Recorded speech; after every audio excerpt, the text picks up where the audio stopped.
Good morning. It is, in fact, January 7th, 2013, and I'm doing my first in-car whilst parking report in several months. I don't know how I fell so far behind. But then I started to think about the value that such reports might have to a few of you. The very few of you. But some of you have actually told me at performances how much you like to see these things because they keep you up to date in a very odd sort of way. And so therefore I'm going to be much more conscientious about my reports. This morning, as I walked to the car to move it to conform to alternate side of the street parking regulations here in New York,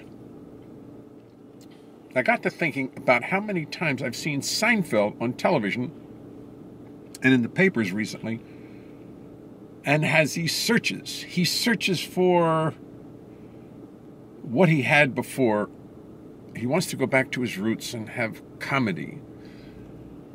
And he wants to have simple comedy. And he wants to have that same feeling he had before when he was poor.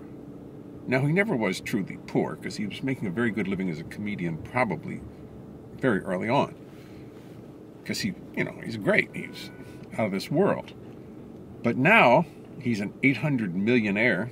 He's got 800 million according to the reports in the paper. That's a lot of money. It's a lot of money for a comedian. But, he made all the right moves. And we all know his success story. But now he wants to go back and recapture that thing he had when he was a poor comedian. And the main problem is he's not poor. He's very, very wealthy now. And you always see him with the trappings of great fame and great wealth. And he tries to circumvent it to some degree. But I think it's probably impossible. And the only way he's going to get back to that feeling he had when he was younger was to be poor again.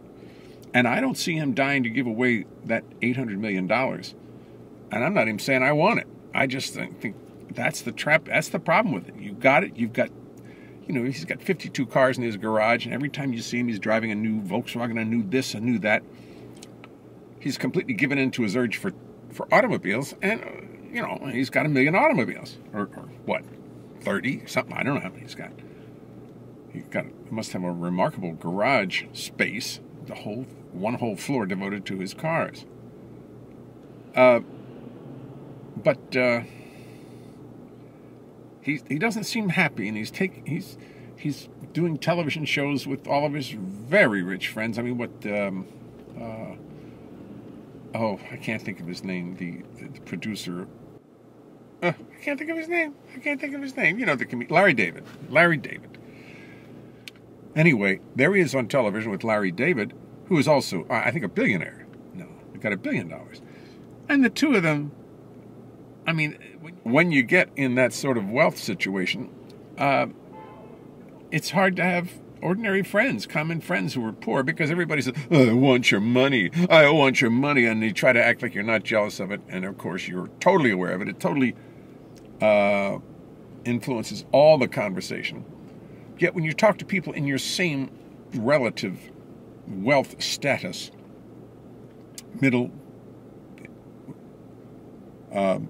class, lower middle class, upper middle class, whatever, you quickly find your level. It's much easier to deal with people on your own level because money is not the main unconscious thought. Whereas if I'm talking to Jerry Seinfeld, I'm thinking, this guy is so famous. Look, it's Jerry Seinfeld, and he's only got $800 million.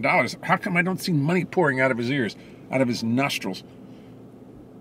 And this is what I think this strongly influences. I know it does. Strongly influences your life. And Jerry Seinfeld just wants to get back to that feeling he had when he was just a struggling comedian trying to find ideas and thoughts and humor that would earn him a living. And now he doesn't have to do that anymore. He doesn't have to do that anymore.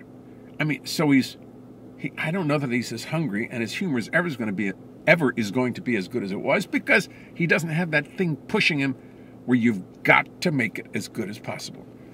Now it seems like just a hobby, almost like an obsession, but not one he's going to give into. He'll just jump into one of his cars and go driving someplace. And of course, he's got a family and kids too. And it would seem he's probably a pretty responsible father, which I applaud. I admire that. And it's easy to say, well, with $800 million, it's easy to be a responsible father. Yeah, I guess. But it's easy not to be, too. It's just as easy not to be if you don't want to be, but I suspect he is.